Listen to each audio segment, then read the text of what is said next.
Hey, Kayla, we talked to you a lot about that growing relationship with Kelsey. For both of you to get over 30 today and do it in a game that was so high scoring, what was your synergy with her like today, and how did it feel you guys to this one? Yeah, it's fun. Kelsey's obviously, she makes my life easier out there, and it's hard to pick and choose when, both of us are on, like, at the 1 and 2 position. That just, like, puts the defense in a really tough spot, and I thought that 3 she made there in the fourth quarter was huge for us, and we could have executed a little bit better down the stretch, but I think we just really read and understand each other a lot better from where we were at the beginning of the season. Like, the amount of backdoor cuts that girl has got just because we make eye contact and she knows to go backdoor it's incredible. Like, that play we ran to start the third quarter, like, I wasn't involved in it. I was at the beginning, but, like, we ran that play a million times, and it just made me laugh because, like, she's so fast that she gets open every single time. So I'm really happy for her and proud of her. She definitely deserves this moment. Christine and Scott. Congratulations, the 35 points and the record, another record.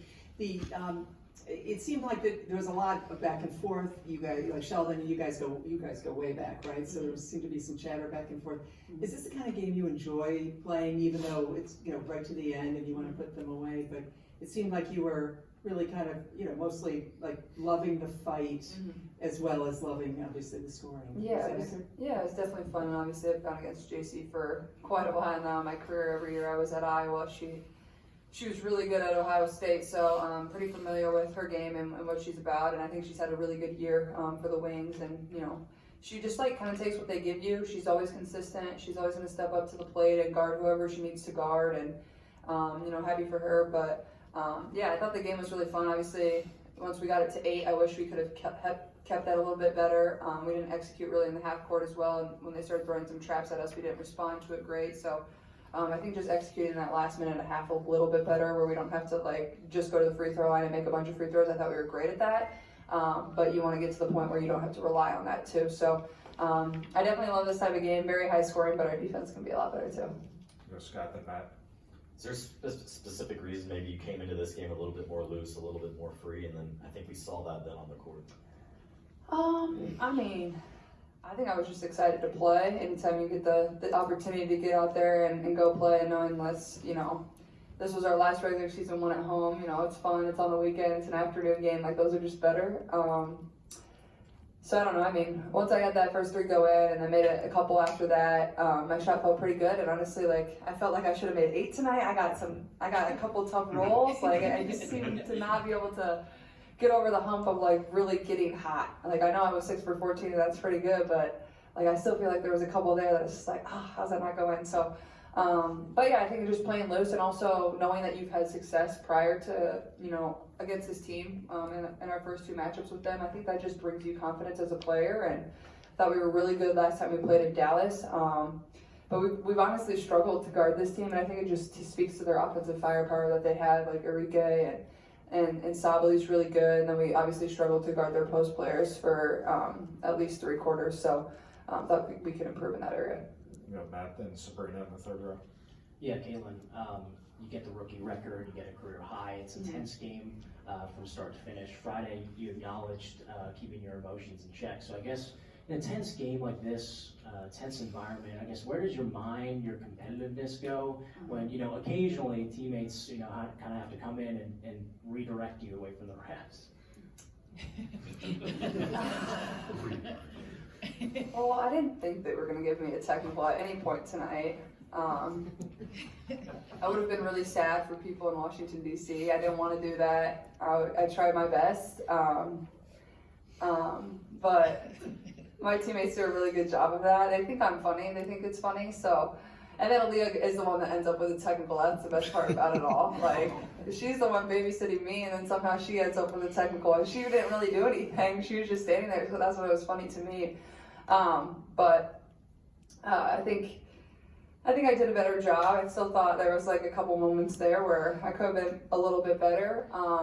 But now it's basically over. I don't have to worry about that anymore, but I don't want to be getting technicals at all. So, and my mom doesn't want that for me either. And I don't want to pay any more fines. So I'm done with that. The last one in the room, Sabrina, we got 2 on Zoom. Yeah, Caitlin, this is a team that's been night and day since the Olympic break. Has it sunk in yet that you're a rookie now going to the playoffs with a franchise that hasn't gone since 2016? Not really. I think like once we get there, it'll feel a little more real. And obviously, like we're not just happy to be there. Like we really feel like we can believe and we can compete with every single team that's going to be in the playoffs.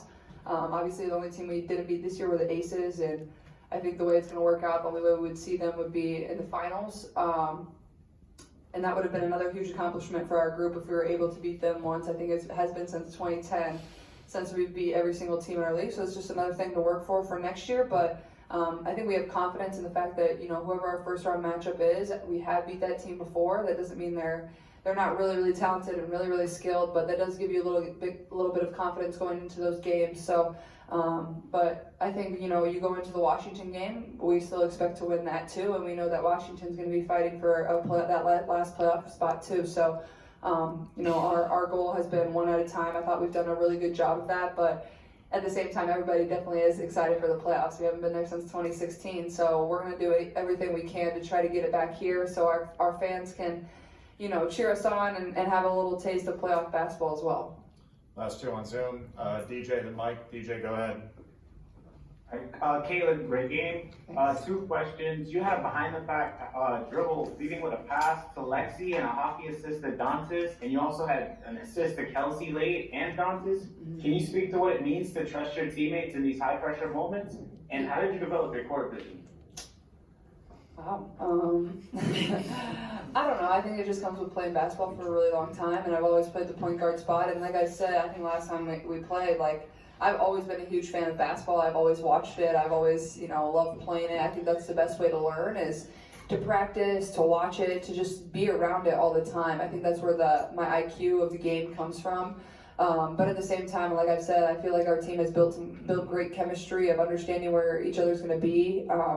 And then also, like, I shoot extra with Dantas after every shoot around, and Didi, like, she doesn't miss. Like, I feel so confident every single time she shoots a shot that it's going in. And that one she made in the corner, and then the one on top where Lexi made the one more pass and went good to great for Didi to get a wide open three. Like, those were two huge shots for us. So I'm proud of her. I'm happy for her. Like, that's a tough position to be in, to come off the bench and play 12 minutes and to be that ready to knock down some huge shots in big moments where your team really needs it. It adds a whole different dynamic and something that you have to guard, especially when we're in pick and roll action together too. It makes it tough knowing she's going to pop and you have to either take one of us away or try to take both of us away. It puts other teams in a tough position. Last one, Mike Vogel. Yeah, thank you. Caitlin, you know, you talked a lot about watching the Lynx as a kid and Maya being a hero of yours. You've passed Simone today in terms of rookie points. And I just wondered maybe some of your thoughts on watching Simone and obviously what a great scorer she was, and maybe your thoughts on watching her as a kid as well. Yeah, I mean, I obviously loved that team with, you know, Brunson, Simone, Maya, Lindsay Whalen, Sylvia Fowles, like all of them I was huge fans of. And I remember when I went to my first WNBA game, Simone was probably, I think she was the first player that I ever met when I was courtside watching them warm up before the game. It was her and Lindsay Whalen. So it comes full circle for sure. I remember I got my picture with her on my dad's little phone. It was like maybe like a BlackBerry back in the day or something like that. I don't even know. It hardly worked. But I vividly remember it. That was like the first WNBA player I ever met. So I was always a fan of her game and the way she could shoot the ball and score the ball. So like I said, definitely full circle.